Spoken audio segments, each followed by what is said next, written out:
Firstly, I can't conceive of a grand response. I can't conceive of, for example, a new UN organization on international migration being developed. I can't really conceive for the foreseeable future of the IOM becoming a UN agency.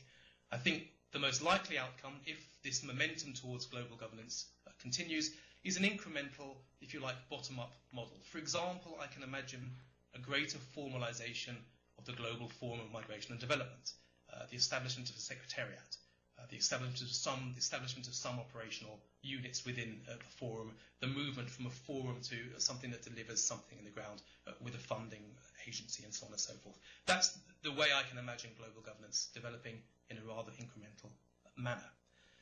Secondly, I imagine we will look towards something that progressively engages, that starts with issues around which there's a consensus, issues such as data, training, certainly anti-trafficking, and only in a few years moves towards some of the more contentious issues, standard setting, human rights, enforcement, border control, return, so on and so forth. So again, I think an evolutionary process that will engage slowly with the big obstacles and the big challenges we face in international migration.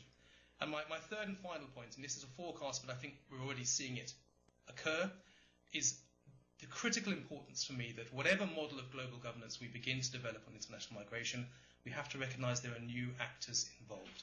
The old days where migration was a relationship between a state and an individual, I think are increasingly becoming outdated. One key actor is clearly civil society.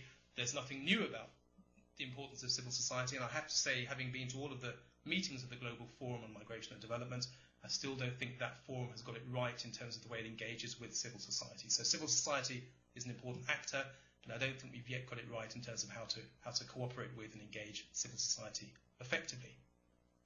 Two other actors perhaps that we have made less of an effort to engage with. One clearly I think is business and the private sector, for me an increasingly important player in international migration.